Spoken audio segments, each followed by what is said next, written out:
part of the Press Play Podcast Network.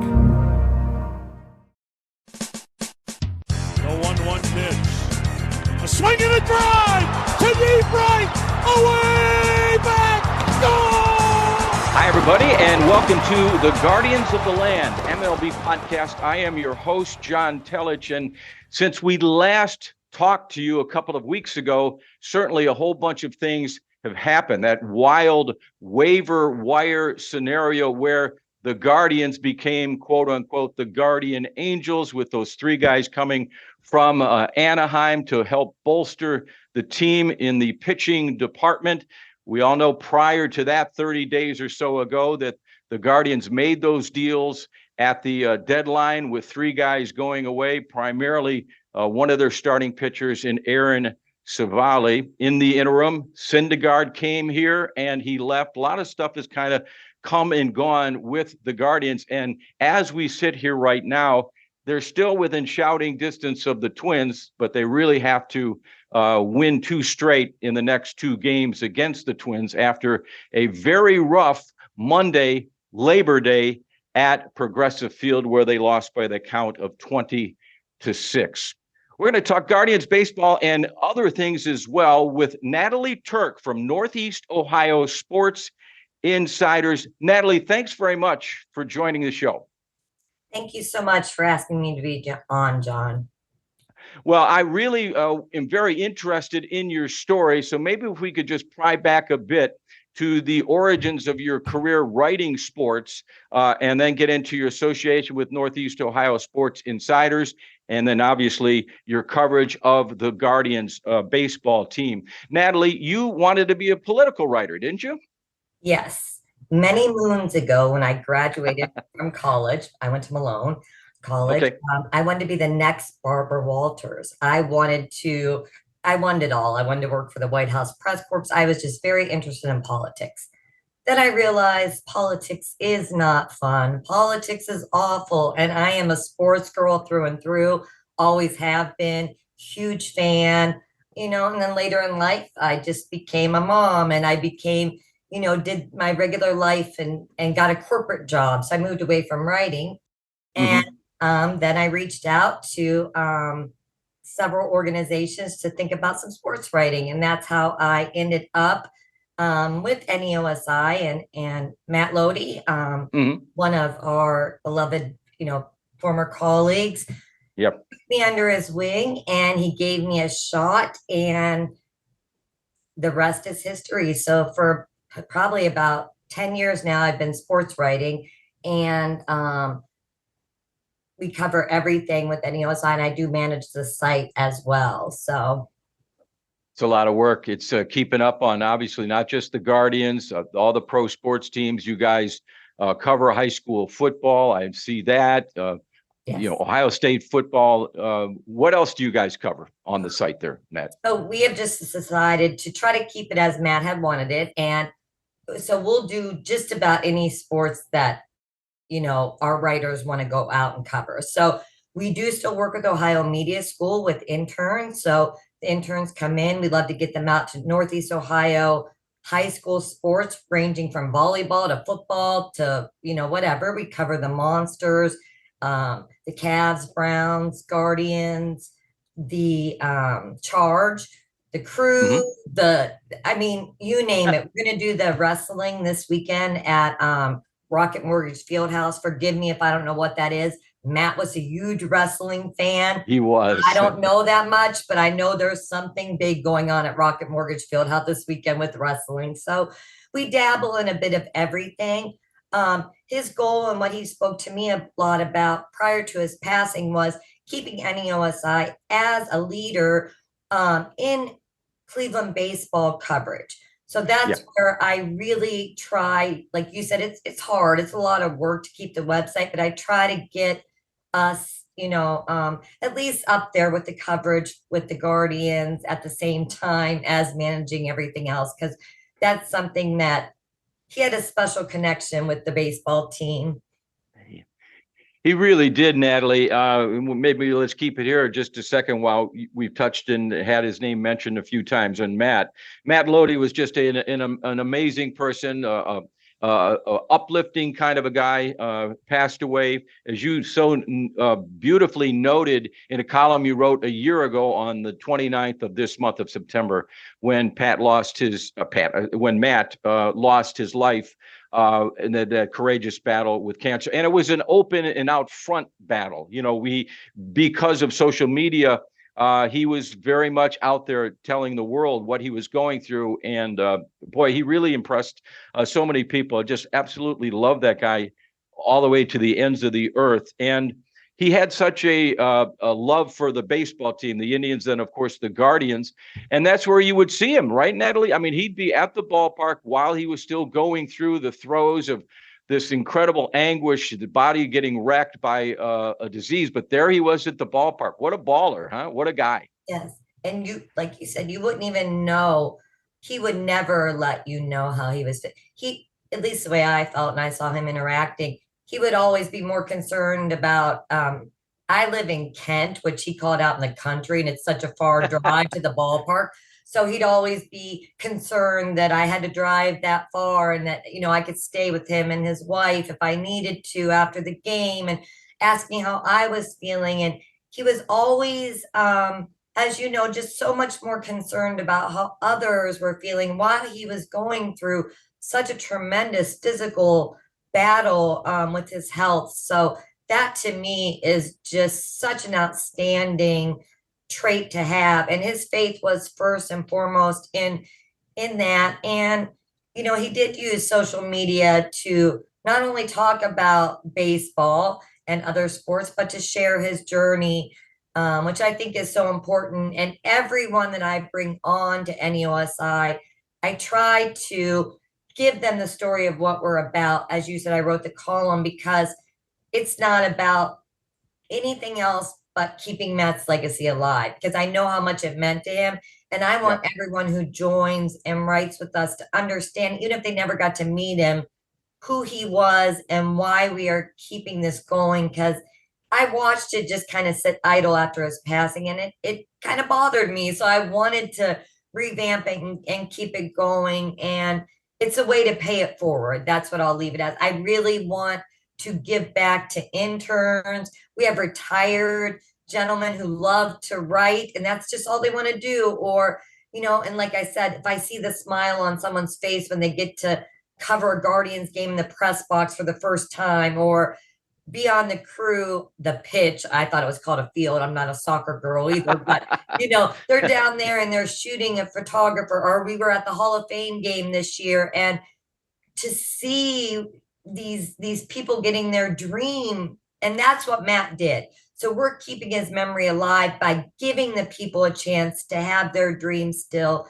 just like he did mine. So well, he was just an amazing guy, and I hope I even on my other podcast that I do, Telich Talks, I did an episode with Matt when he was right in the middle of going through his cancer, and he was so uplifting, talking about his faith and about making other people more comfortable, families that are dealing with cancer, to give them a better sense of it's a community out there. And he was just absolutely the greatest. And September 29th, 2 years ago, he passed away. And I would think right now, Natalie, if we can maybe switch gears just a scotch here, he would not be happy with the way this baseball team has played really this entire year, Natalie, because we had so many great expectations in the off season that the younger guys would continue to develop, and they maybe not necessarily would win as many games as they did a year ago because the schedule changed with less divisional games and stuff like that.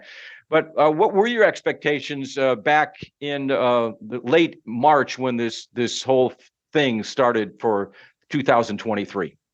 I agree with you. Who'd not be happy? And I said he'd be enamored with last season's team, I believe, the energy. And so I myself felt as if the team would, probably like most people did, build off of last year. Yeah. That we would feel that, and I say we a lot, like I'm part of the team, but I think I am. So, you could feel the excitement. You could see the chemistry within the team, the grit they played with, all of that. And I personally had high expectations that they were going to be able to build off of that. And, they took the Yankees to a game 5 last Yeah. year. Nobody saw that really coming. So I was like, you know what?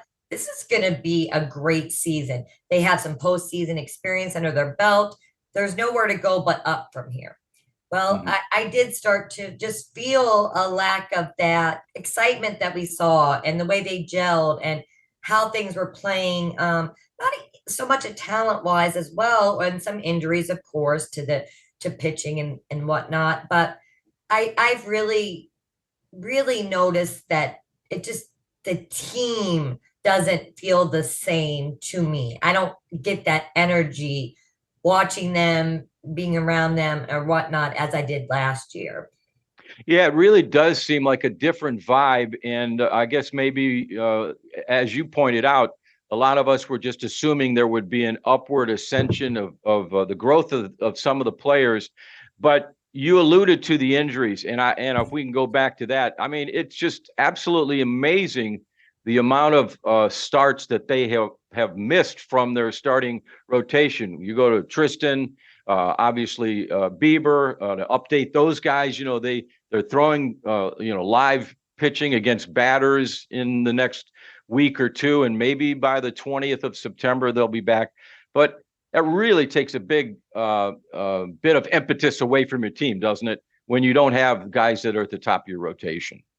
Absolutely, veteran pitching there. I will say though, the rookies, Gavin Williams, I mean, they have stepped up and probably exceeded my expectations as far as like they did very well and have done, very well stepping into that, I believe. I'm not sure if you've talked since Savali, that move there kind of surprised me because I felt like Savali at least was a veteran presence, maybe that while others, like you said, Tristan and Bieber, they're injured. So I just really, Savali was not only pitching his best at the time that he was traded, but he was also, just such a veteran presence for these rookie pitchers who did do a good job stepping in during the injuries.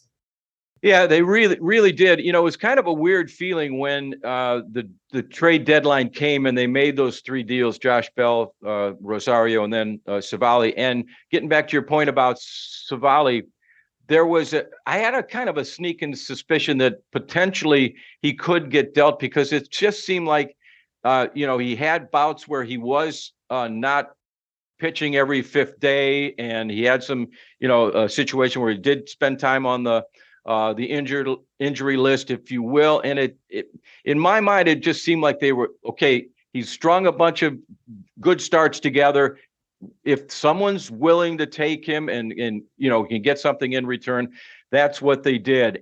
But when that happened, did you get the sense that they were just throwing up the white flag, or what were your feelings when they dealt those 3 guys, as opposed to, we all say, they were sellers instead of buyers? Yeah, it did seem very odd. Half game back, I think at the time, hearing the rumblings of the team unhappy, Antonetti had to fly to Houston to speak with the team at the time. We know Ahmed Rosario, whatever you want to say about Ahmed, he still was a leader, within the clubhouse.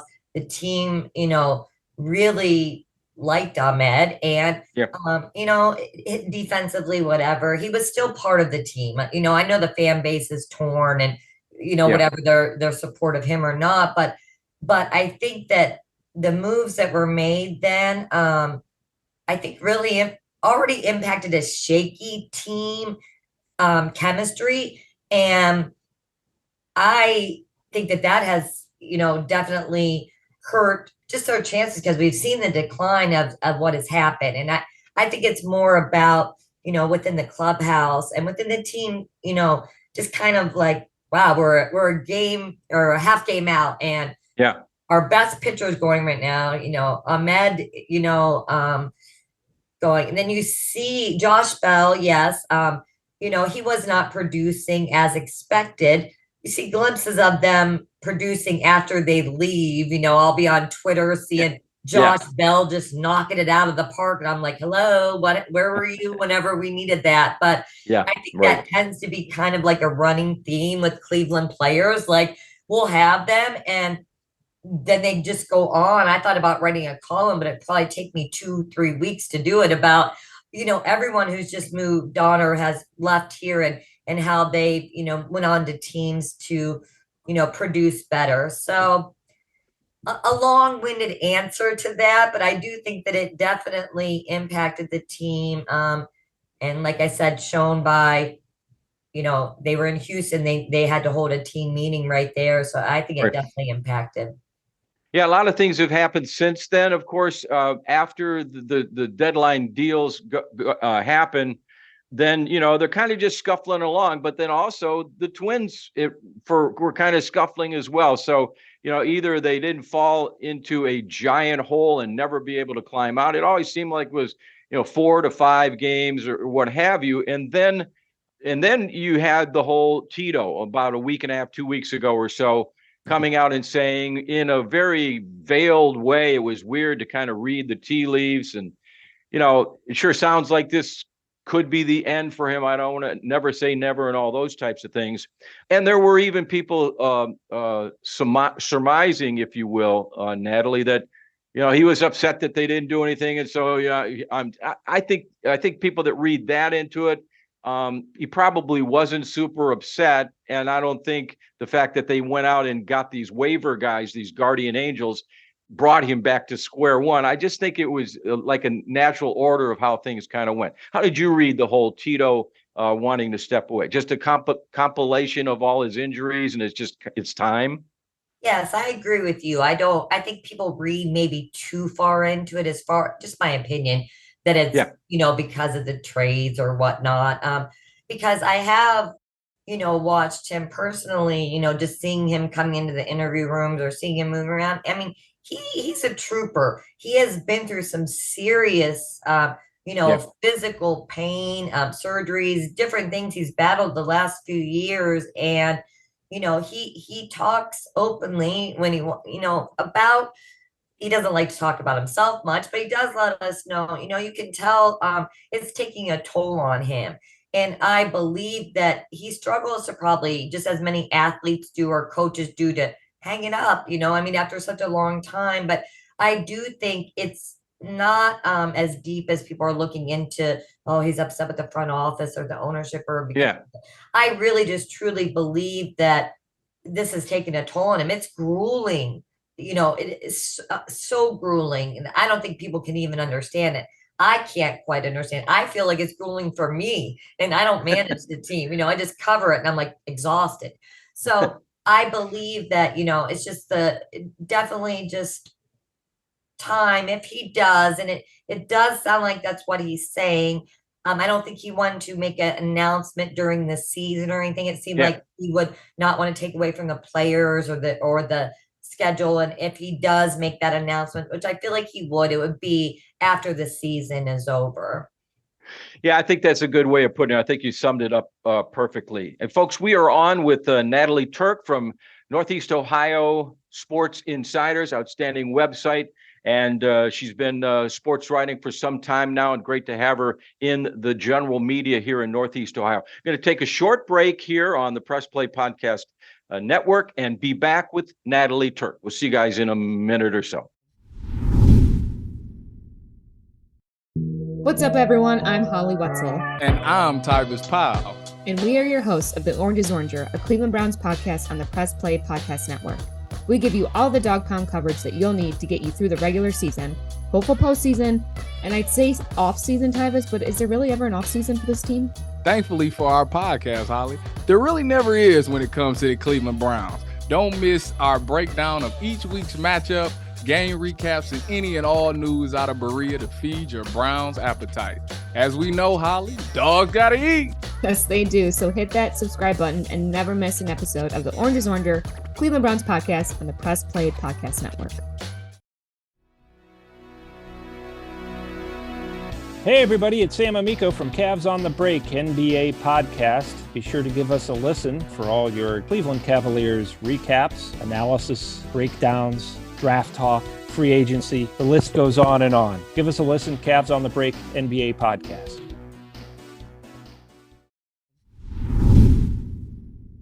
We are back on the podcast with Natalie Turk of Northeast Ohio Sports Insiders. And when we left off, we were talking Terry Francona, the situation with him. Now let's bring it forward to the Guardian Angels, the waiver. This was like somewhat unprecedented for this to happen. You get three guys from a club. I know Lucas Giolito had only been with them for about 4 to 5 weeks or so, but you pick up three pitchers. What were your thoughts when that took place? And do you think, we know Lucas had a rough night on Monday, but do you think this can help down the stretch? Well, I did till last night. I did not expect last night, so it's hard to talk about. Weird. Lego's first outing. But yes, when I got the news, it was like a flurry. You know what I mean? I was my phone was going off, and then they had a team Zoom with the media and everything. So we jumped on and listened, and I was like, wow, that's kind of genius. You know what I mean? Like, how did we get these players? And it was funny. Just the different ways of looking at it. Well, okay, we just took 2 of 3 from the Twins. So, and Chris Antonetti made it clear that these moves were made to make a run for it, to get us some pitching help. So, and also just kind of gave a little smirk, like it might be somewhat of a chess move too, because you're going to stop other teams from being able to pick up those players. So, works both ways. So I know that there were a couple other, I think Hunter Renfroe or whatever went to the Reds, and probably that I think the Guardians had probably wanted to maybe try and put claims in on, but they got the Guardian Angels, as everyone has cutely termed them as, which I like. I had high hopes, and I still do. I think it was a good move, definitely. I think it was like a steal to pick them up. But yeah, Giolito's first outing, I don't know if you even want to talk about that. My stomach still kind of hurts about it. Well, I could give you the numbers if anybody wants, but I think that would just further implicate the poor guy. 9 earned runs in 3 innings.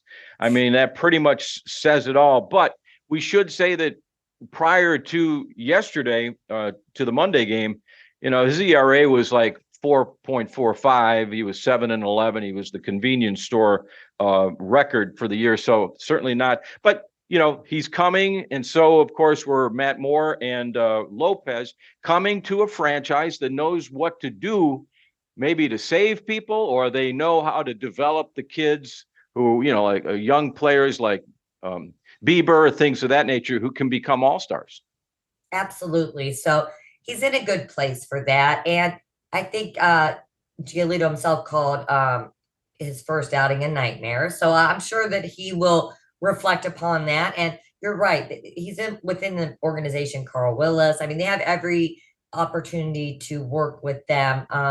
I if I'm not, I don't want to quote, I'm super not like statsy all the time. I'll get the stats like mess up, but I do believe in relief. Moore and Lopez did very well. I want to say hitless in their debuts. I'm not sure, on that, but I think they were great pickup as well. I don't want to, push them to the side and just talk about Giolito, but so I think that, in relief, we can definitely use them.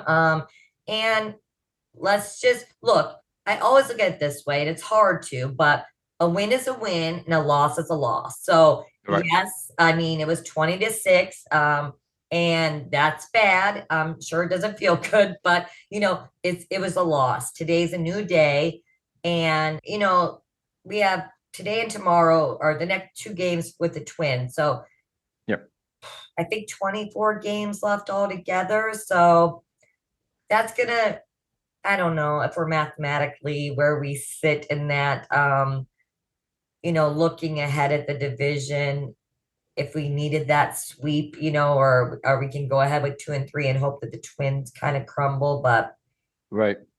Well, one of the factors going down the stretch is the Guardians have a little bit tougher schedule than then do the Twins. And but I agree with you. I mean, you never say never, but with the amount of games that they have left and being 6 out, as they stand, and just looking at, I'm going to throw some stats real quick here at folks this year. And it's not that we didn't see this coming, because they've been this way in the batter's box much of the year. 27th in the league in slugging percentage, 30th in home runs. I mean, we've hammered on that all year. The only people doing the hammering, I guess, are the media, that they're not hitting the homers. And 4.08 runs per game this year for the offense, and that's like 25th in the league. So, there's a lot of room for improvement. They brought in people like, Cole Calhoun. I mean, my God, and yet, that he provided something to write home about. Different look in the infield this year. Obviously, we're seeing what Arias can do at the plate. He's been pretty hot as of late. So I don't know if you're saying playing out the string. I mean, you still have a shot, so you roll the balls out there and see what can happen. But there's a lot of promise. We just haven't really seen it mesh together, right, this year, Natalie? Absolutely. And you did touch on something we hadn't talked about, was the lack of offense, consistent offense, and barely any offense, it seems like. And so, we last season, we could be down 6 runs in the 8th inning, and it felt like that was no big deal. We're down 1 run in the 2nd inning, and the feeling is different this year. It's like you don't see that offensive spark. And it is good to have Naylor back right now, Josh Naylor. But just, you're right, there's a different look within the infield. Doing some platooning of players, a little bit more than we did last year. So Cole Calhoun, definitely great addition and really bringing it. But I think that those stats are not good for us offensively. So while the rookies have picked up during the injuries of the pitching, it's like we don't have the offense there to really support them consistently night after night. Haven't won many series. I think the back-to-back series that we just won were like since June or July or something. So it's just been quite a different feel and very ho-hum atmosphere.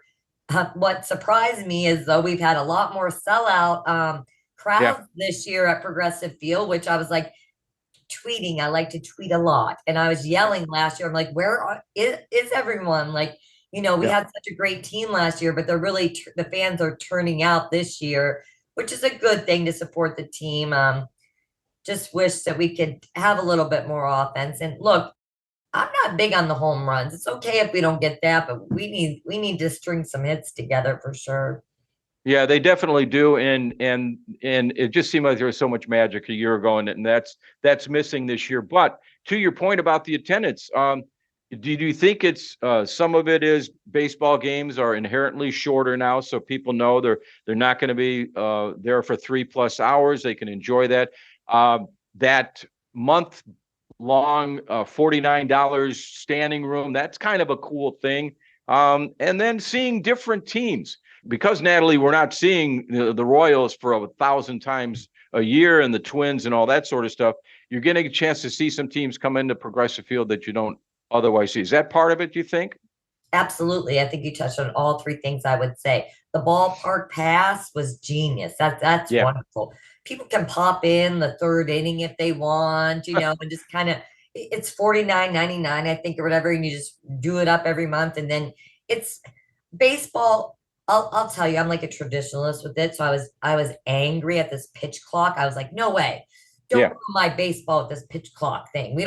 Now I'm like, oh, I can go home. Like, I don't have to be here all night. Like, games are only 2 hours. I was one that jumped on the bandwagon pretty early, even though I was adamantly against it when they brought it on.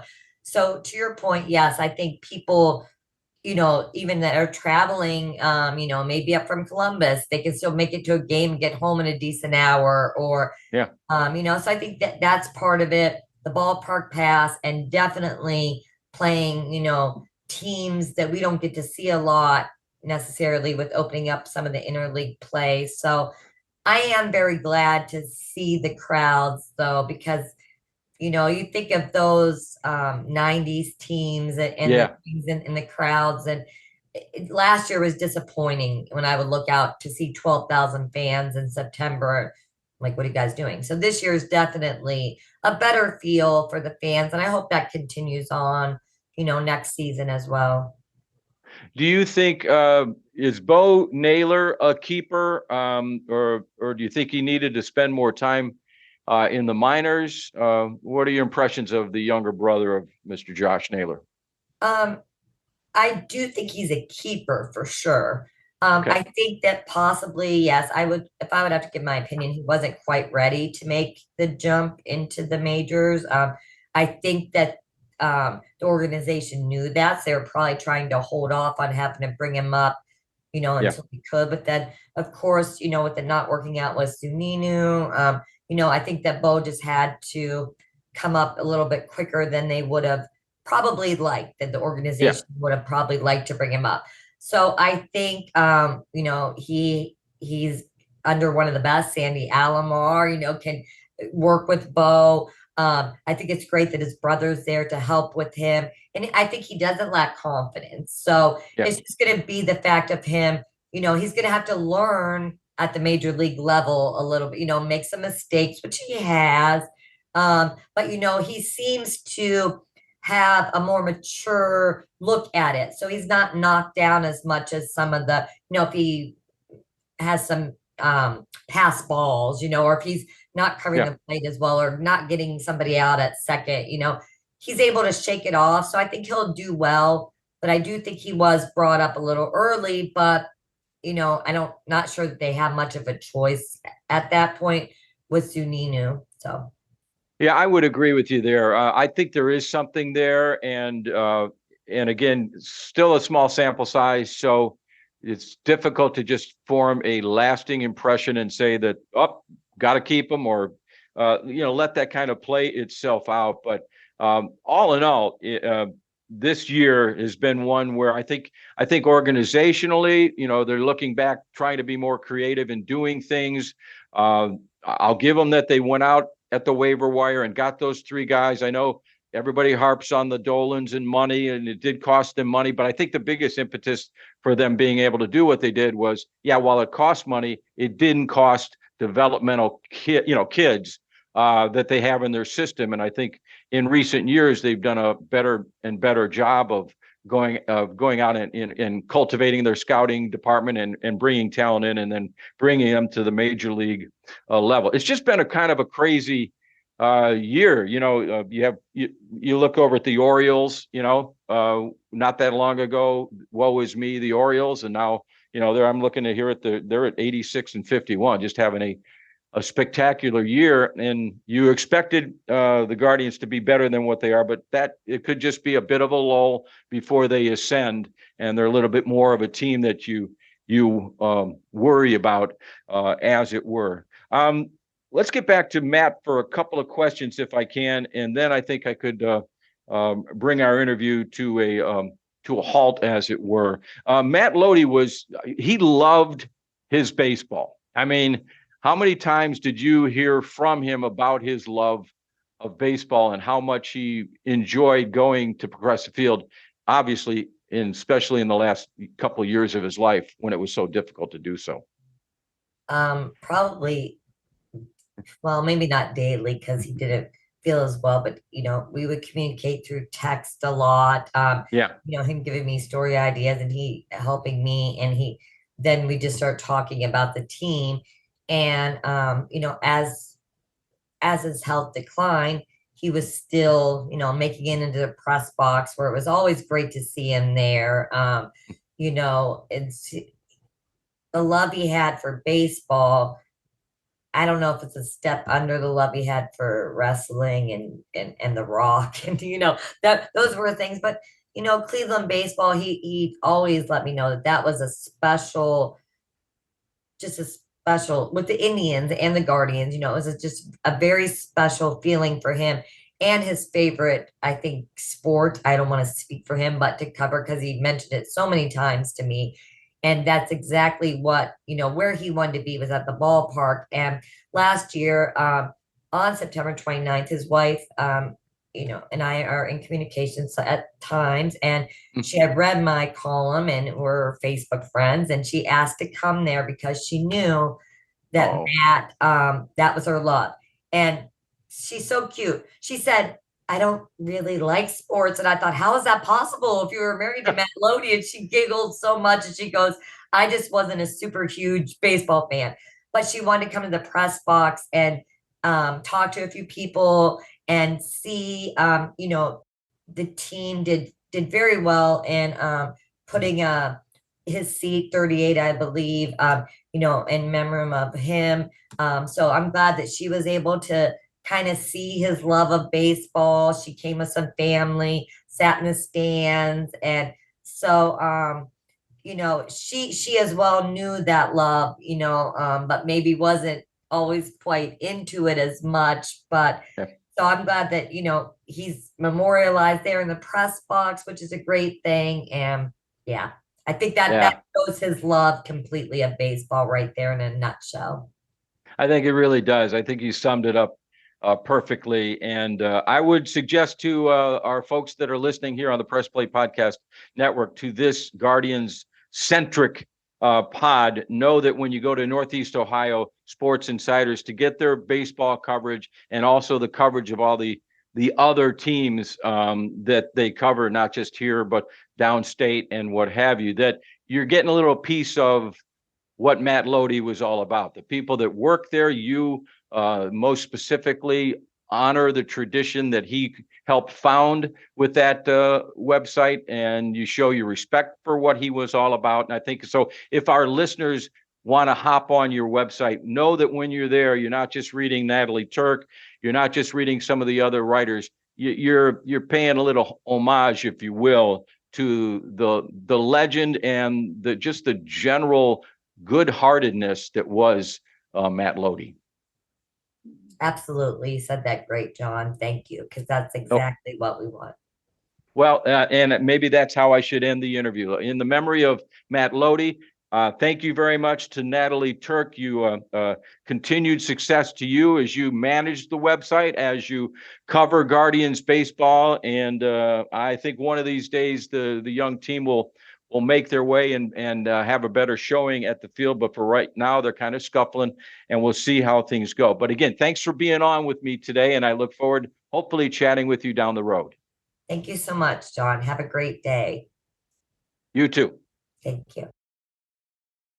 Thanks once again to Natalie Turk for the great interview. Appreciate it very much, and hope you enjoyed this episode talking Guardians baseball, talking Matt Lody, who's one of the great Guardians scribes and followers of that baseball team. He passed away 2 years ago on September the 29th. Much beloved by everybody that is in the media and folks that follow Guardians baseball and all things Cleveland sports. Matt Lody was beloved by all, including The Rock. You remember that episode when The Rock paid homage to Matt Lody in the latter months and year or so of his life. That was a big deal for Matt Lody to understand and to know that The Rock, Dwayne Johnson, was all about Matt Lody. We were talking before about how Giolito came in with a 4.45 ERA and the 7-11 record. Moore, however, 4-1 with a 2.66 ERA, and Lopez 2-3 with a 3.93 ERA. And that game on Monday, a bit historic in the sense that with David Fry, a positional player, pitching 4 innings, you'd have to go back to, and thank you, Zach Meisel, who's just always comes up with the great gems. Milt Galatzer, August the 26th, 1936, he was a positional player, and he threw a whole bunch of innings for the ball club on one of those similar kinds of days. Okay, 2 more games with the Twins starting tonight, Tuesday night, 6:10 start, then an afternoon affair, and that will be the end of that homestand. And then the Guardians hit the road as they go to Anaheim for 4, then they go to San Francisco for 3, and then when they come back, it's the Rangers, the Royals, and the Baltimore Orioles next up on the ledger for the baseball team. And in the last 10 games, they've only gone 6-4, and basically the Twins have played kind of the same ball as well. Nobody is separating from the other one by leaps and bounds. Maybe it's a little bit would be nice if they were like playing the Royals next as opposed to heading out on the road to Anaheim and then San Francisco. But I digress. Well, that's it for the show. Thanks again to Natalie, and thank you to you for listening. And as always, please take the time to check out some of the other podcasts on the Press Play Podcast Network. We have so many of them with Adam the Bull. You've got Reg Eye and Rhoda. You got the Sable Brothers. Orange is Oranger. All kinds of tremendous talent on the Press Play Podcast Network. Thanks a lot to Chase Smith for that. And thank you for listening. Once again, we'll see you in a couple of weeks for the next edition of the Guardians of the Land MLB Podcast. I'm your host, John Telich. Toodaloo, gang.